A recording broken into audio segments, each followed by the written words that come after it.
Meus irmãos, minhas irmãs, penso que a maioria já me conhece, sou Dom Murilo, fui até junho do ano passado arcebispo de Salvador, na Bahia, e agora somos vizinhos, porque eu moro no seminário de Corupá da congregação.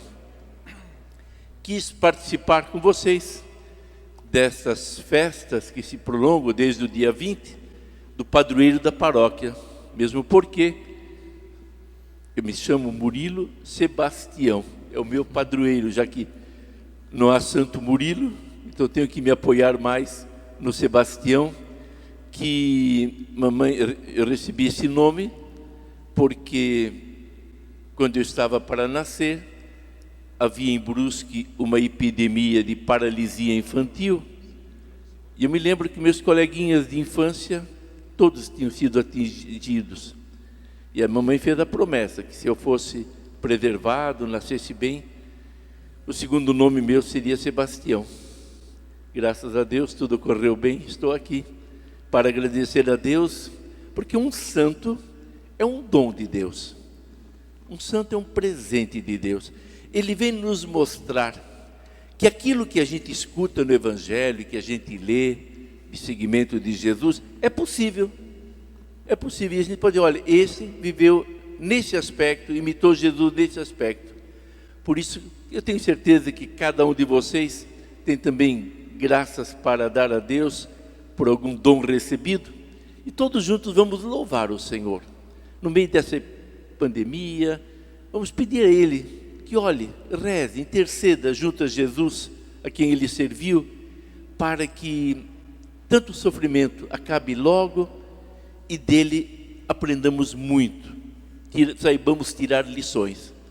Eu cumprimento quem nos acompanha de suas casas, de seus locais de trabalho, e que rezam conosco, que estão de certa forma aqui, junto, dentro desta igreja dedicada a São Sebastião. Depois que João Batista foi preso, Jesus foi para a Galiléia, pregando o Evangelho de Deus e dizendo: o tempo já se completou. O reino de Deus está próximo. Convertei-vos e crede no Evangelho. E passando à beira do mar da Galiléia, Jesus viu Simão e André, seu irmão, que lançavam a rede ao mar, pois eram pescadores. Jesus lhes disse: segui-me e farei de vós pescadores de homens. Eles, deixando imediatamente as redes, seguiram Jesus. Caminhando um pouco mais, viu também Tiago e João, filho de Zebedeu. Estavam na barca consertando as redes, e logo o chamou. Eles deixaram seu pai, Zebedeu, na barca com os empregados e partiram, seguindo Jesus. Palavra da salvação. Glória a vós, Senhor. Caro Padre Hélio e demais irmãos e confrades, caros irmãos e irmãs aqui presentes, ou que de tantos lugares nos acompanham e rezam conosco. Eles deixaram seu pai Zebedeu na barca com os empregados e partiram seguindo Jesus. Seguindo Jesus. Quem segue Jesus é um santo. E santo, sim, todos nós somos chamados a ser santos, mas aos canonizados, aqueles reconhecidos oficialmente pela Igreja como santos, e são colocados diante de nós como modelo, como exemplo, para dizer, olha, aquilo que Jesus ensinou aos que queriam segui-lo, este aqui, por exemplo, Sebastião, seguiu, fez, levou, acreditou na força do Evangelho e se santificou. Isso é, nas primeiras comunidades, isso era uma força imensa. Lembre-se, eram tempos de perseguição e sentindo-se abandonados por todos, tendo que se esconder, praticar a sua fé de forma muito reservada e fechada. De repente, o martírio de alguns, isto é, o dar a vida por Jesus, se tornava para eles assim algo de uma força extraordinária. Assim, São Sebastião é um desses santos que, desde o início da história da igreja, marcou-a profundamente. E há santos e há igrejas que fazem parte da história de um povo.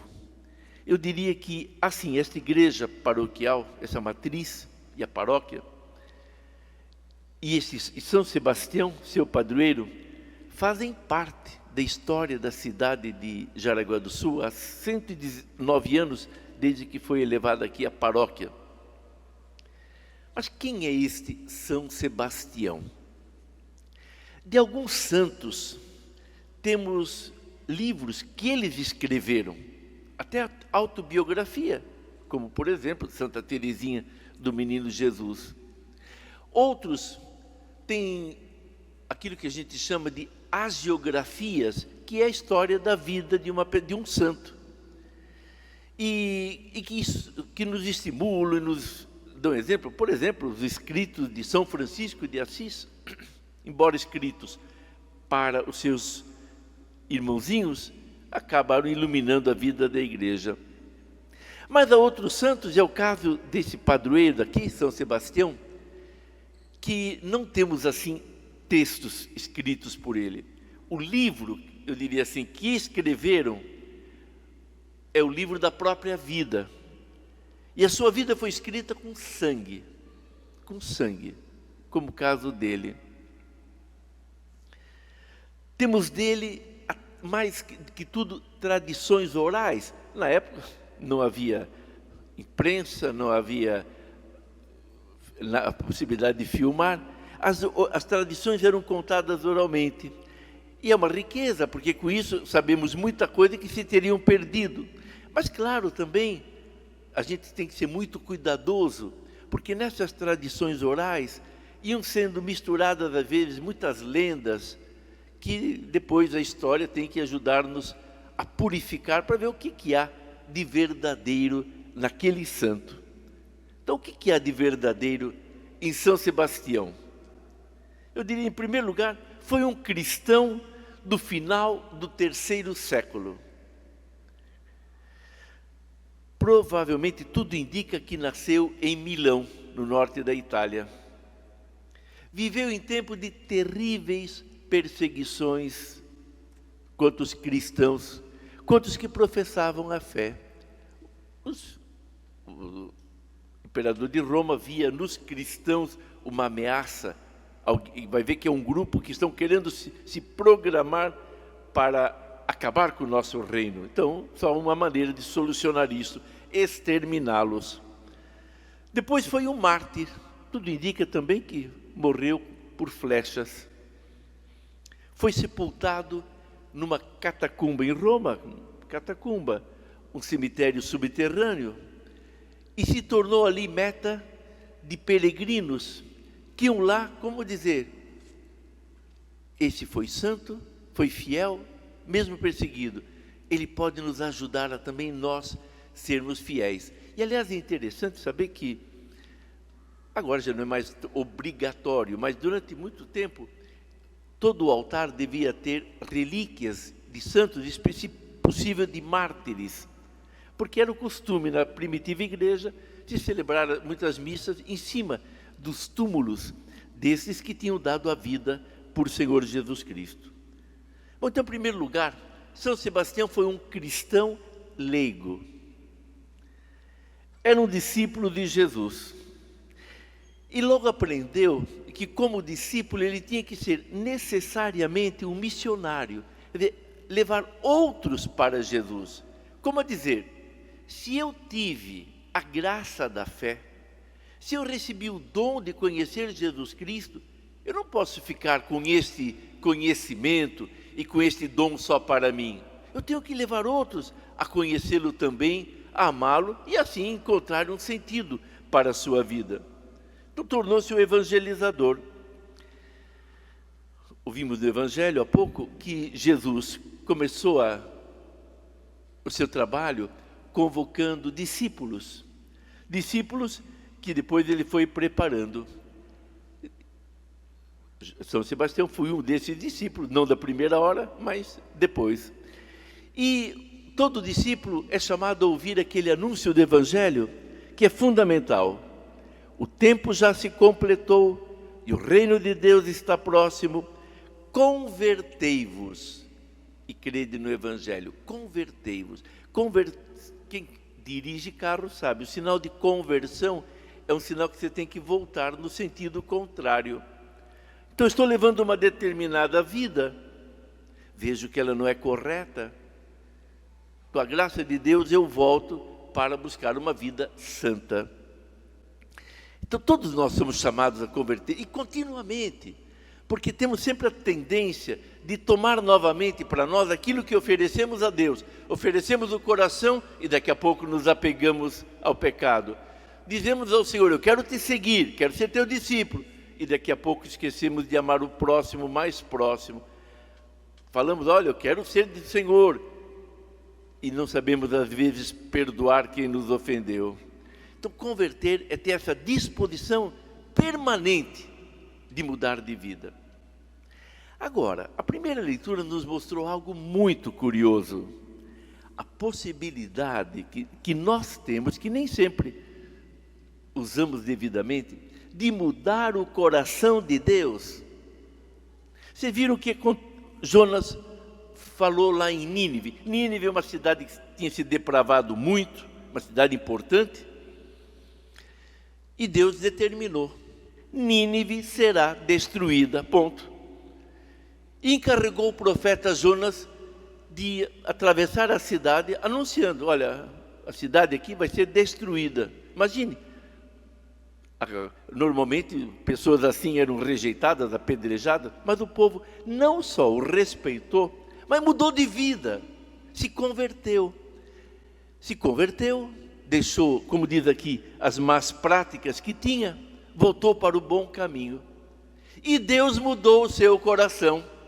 Quer dizer, a penitência, a oração do povo, a conversão, fez com que Deus abolisse aquela decisão. Nínive será destruída, e não destruiu a cidade. Como eu digo, nós temos uma força diante de Deus que usamos pouco. Mais ainda quando rezamos em comunidade. Somos a família dos filhos de Deus, unidos pelo sangue de Jesus. E quando nos voltamos ao Senhor, pedindo por uma causa, Deus não resiste. Muda, até capaz de mudar o seu pensamento em resposta à nossa conversão, à nossa súplica. Temos que usar mais isso. Usar mais a força que temos individualmente, em comunidade, de tocar o coração de Deus. É claro que nem sempre vemos o resultado imediato, mas Deus, de uma forma ou de outra, não deixa de responder. Sebastião era um militar, e ele aprendeu que ele deveria exercer o seu apostolado, antes de tudo, no meio onde ele trabalhava. Era militar. Quem era o seu próximo, mais próximo? Eram os militares que ele procurava converter. Então, dedicou-se a esse ministério, evangelizando os militares, ensinando o caminho do Senhor. Então, São Sebastião nos ensina que cada um de nós tem um campo de ação, escolhido por Deus. E a gente tem que tentar descobrir qual é esse campo.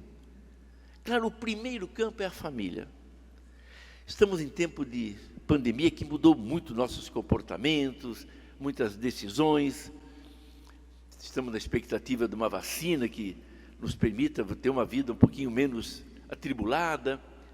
Mas nunca podemos esquecer, neste tempo, quem é o nosso próximo mais próximo? A família.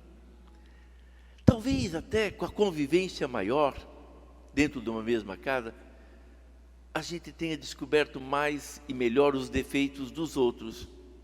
E os outros também descobriram mais os nossos defeitos. E temos que nos amar assim, a partir desta realidade. Quando começou a pandemia, eu era ainda arcebispo em Salvador, escrevi uma carta para o povo, dizendo, olha, espero que aproveitem esse tempo para lerem mais a palavra de Deus, para rezarem mais em família. Não sei se todo mundo ouviu o meu apelo. Mas, na verdade, tempo a gente tem tido. E esse é o campo. Volta àquela ideia anterior. A força que uma família tem quando reza. No dia que descobrirmos a força, a potência que nós temos, vamos usar mais essa capacidade que temos de tocar o coração de Deus. Deus não resiste à oração de seus filhos. Sebastião era um cristão leigo militar coerente. Amava Jesus e queria torná-lo conhecido. Sabemos que lhe foi proposta a possibilidade de crescer dentro da ordem militar, que é aquilo que todo militar deseja: subir de carreira, ganhar um cargo a mais, um título a mais, uma patente a mais, porque normalmente até corresponde o salário. Ele renunciou a isso, porque ao optar por Jesus Cristo, ele acabava renunciando a isso. Não era possível querer servir Jesus Cristo e agradar o rei. Ao contrário, o rei se desagradava com isso. Mas não importava para ele os cargos. E dada a sua coerência, ganhou a eternidade. Ele podia ter dito: eu vou buscar fama, buscar os bens, buscar títulos. Quem estaria falando dele hoje? Mas porque ele foi coerente, ele hoje é aí. De um lado, temos inúmeras paróquias e capelas aqui no Brasil e no mundo dedicadas a ele. É protetor dos militares, é invocado contra as pragas, contra as pestes, as epidemias, contra a paralisia infantil, que lembrava no início. É protetor dos agricultores, dos pecuaristas. A gente viajando, quantas vezes a gente encontra Fazenda São Sebastião? Quer dizer, é um santo que entrou no coração do povo. Por quê? Dada a sua coerência. Ele entendeu aquilo que Paulo falou no texto que foi proclamado, a segunda leitura da carta aos Coríntios. Ele diz: o tempo está abreviado. Os que usam deste mundo, usam como se dele não estivessem gozando, pois a figura deste mundo passa. Mesmo tempo agora, nessa fase toda de coronavírus, quantas pessoas conhecidas, próximas, amigas, nós perdemos. Tudo passa. A única coisa que não passa é o amor de Deus. Então imaginem como o mundo seria melhor se todos nós aprendêssemos com São Sebastião esta necessidade de coerência, de fidelidade ao Senhor. Ele nos leva a perguntar: o que levamos de tudo aquilo que estamos fazendo, daquilo que estamos planejando, o que é que levaremos para a eternidade? O que levaremos para a eternidade? Aprendamos com ele que Deus vai um dia nos pedir contas dos talentos, dos dons que nos deu. Por isso, voltados para ele, queremos aprender tudo aquilo que ele pode nos ensinar hoje, passados tantos séculos. E terminamos dizendo: São Sebastião, rogai por nós.